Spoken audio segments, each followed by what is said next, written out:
Assalamualaikum warahmatullahi wabarakatuh. Ketemu lagi dengan kelompok 4. Kali ini kami akan membahas mengenai persepsi konsumen di era digital. Selamat menyaksikan. Pengertian persepsi. Persepsi adalah sebuah proses yang dilalui seseorang individu untuk memilih, mengorganisasi, dan menginterpretasi stimuli ke dalam sebuah gambaran tentang dunia yang memiliki arti atau makna dan bersifat koheren. Selanjutnya, pengertian persepsi konsumen. Persepsi konsumen adalah suatu proses yang membuat seseorang memilih, mengorganisasikan, dan menginterpretasikan rangsangan-rangsangan yang diterima menjadi suatu gambaran yang berarti dan lengkap tentang dunianya.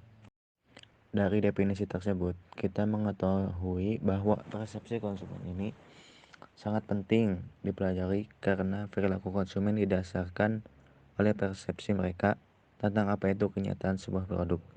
Seseorang termotivasi untuk membeli dipengaruhi oleh persepsinya terhadap situasi yang dihadapinya. Sedangkan apa yang dipersepsikan seseorang dapat cukup berbeda dari kenyataan yang objektif. Individu-individu mungkin memandang pada suatu benda yang sama, tetapi mempersepsikan atau mendeskripsikan benda secara berbeda. Selanjutnya, menurut Shipman dan Canuck pada tahun 1997, persepsi akan sesuatu berasal dari interaksi antara dua jenis faktor. Yang pertama, faktor stimulus, yaitu karakteristik secara fisik seperti ukuran, berat, warna, atau bentuk. Tampilan suatu produk baik kemasan maupun karakteristik akan mampu menciptakan suatu rangsangan pada indera manusia, sehingga mampu menciptakan sesuatu persepsi mengenai produk yang dilihatnya.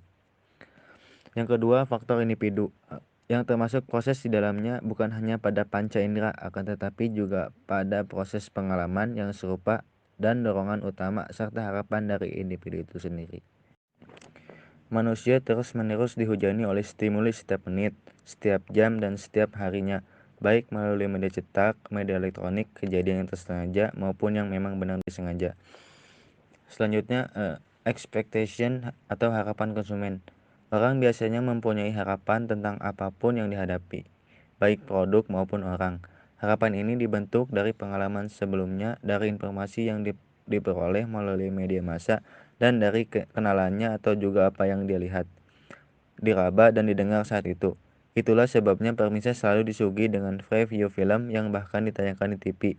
Peserta seminar selalu diberi informasi data pribadi dan pendidikan si pembaca. Bahkan produk pun diberi kemasan dengan bahan, warna, dan gambar tertentu. Semua itu merupakan suatu yang mengkondisikan prospek untuk membentuk ekspektasi. Selanjutnya ada motif. Motif adalah dorongan untuk memenuhi kebutuhan. Dalam rangka memenuhi kebutuhan ini, orang lebih memperhatikan sesuatu yang menurut dia dapat memenuhi kebutuhan. Orang cenderung memasukkan stimulus yang cocok dengan motifnya ke dalam persepsi. Semakin kuat kebutuhan, semakin besar kecenderungan untuk mengabaikan stimulus yang tidak ada hubungannya dengan kebutuhan itu. Orang yang membutuhkan mobil akan tertarik pada iklan-iklan mobil, informasi tentang mobil, majalah atau tablet otomotif, dan mengabaikan iklan dan informasi yang lain. Sebaliknya, orang yang memiliki motif melindungi diri tidak akan bergeming dengan iklan rokok semenarik apapun, tetapi justru sangat tertarik pada keterangan tentang kandungan nutrisi pada kemasan makanan.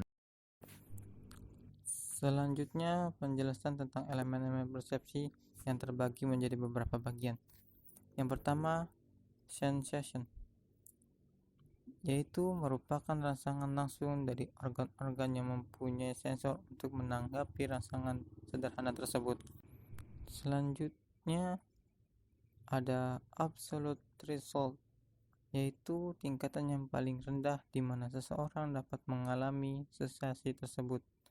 Selanjutnya, yang ketiga, differential threshold merupakan perbedaan kecil yang dapat dideteksi oleh dua rangsangan yang sangat mirip.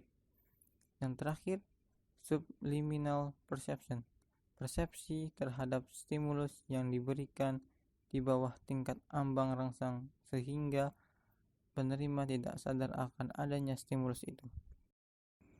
Selanjutnya, penjelasan tentang komponen citra konsumen dan aplikasi strategis konsumen. Komponen citra konsumen dan aplikasi strategis konsumen. Citra konsumen didasarkan oleh brand atau merek. Hal tersebut dikarenakan brand merupakan salah satu alat untuk menarik konsumen. Pembentukan citra merek sendiri dipengaruhi oleh beberapa faktor, yaitu yang pertama, kualitas dari produk yang dihasilkan. Semakin baik kualitas produk yang dijual pada konsumen, maka semakin besar minat konsumen untuk membeli kembali sehingga dapat meningkatkan penjualan produk tersebut. Selanjutnya, pelayanan yang disediakan. Produsen tidak hanya menjual produk melainkan juga pelayanan kepuasan pelanggan tergantung pada pelayanan yang diberikan produsen kepada konsumen. Selanjutnya adalah kebijakan perusahaan. Kebijakan perusahaan yang dibuat akan membentuk nilai dan persepsi untuk perusahaan tersebut di benak konsumen yang berdampak pada citra image perusahaan. Selanjutnya, reputasi perusahaan. Setiap perusahaan memiliki reputasi masing-masing. Perusahaan yang telah memiliki reputasi yang baik harus dapat mempertahankan dalam segala bidang. Semakin baik reputasi yang dimiliki perusahaan, maka citra image perusahaan tersebut juga semakin baik dan kuat. Yang terakhir adalah kegiatan pemasaran perusahaan. Apa, bagaimana, kapan, di mana, dan siapa yang akan menjadi target pemasaran dari perusahaan. Sangat penting karena hal ini dapat mempengaruhi kesuksesan sebuah perusahaan. Dapat berbentuk image perusahaan. Perkembangan teknologi selalu saja memunculkan hal baru yang menarik untuk terus diikuti. Terlebih sekarang ini, banyak orang yang telah memegang smartphone atau gadget. Selain untuk berselancar di media sosial, smartphone juga sangat berguna untuk kepentingan bisnis online. Perkembangan di era digital dalam sendi-sendi kehidupan manusia sangat pesat. Begitu juga dalam dunia marketing. Masyarakat sering menggunakan sarana internet dalam memenuhi kebutuhannya sehari-hari, seperti membeli produk makanan, pakaian, alat transportasi, dan lain sebagainya. Berkembangnya teknologi digital dan internet dalam dunia juga berimbas pada pemasaran. Perubahan pola hidup dan transaksi masyarakat yang semula secara konvensional atau offline menjadi digital atau online. Perubahan pola pemasaran ke digital marketing ini sangat memberikan manfaat, kemudahan, dan kecepatan bagi konsumen dalam memenuhi berbagai kebutuhannya sehari-hari. Dengan menggunakan digital marketing, maka sangat memudahkan interaksi antara penjual dan pembeli dalam bertransaksi. Para pebisnis juga dimudahkan dalam melakukan promosi dan pelayanan kepada para konsumen dalam memenuhi berbagai kebutuhannya sehari-hari dengan cepat, mudah, dan murah. Selain itu, bagi para konsumen akan dimudahkan dalam mencari informasi berbagai produk yang dibutuhkan, baik informasi produk dalam negeri maupun di luar negeri. Karena jangkauan teknologi digital dan internet ini memiliki jangkauan yang luas ke seluruh dunia selama 24 jam non-stop.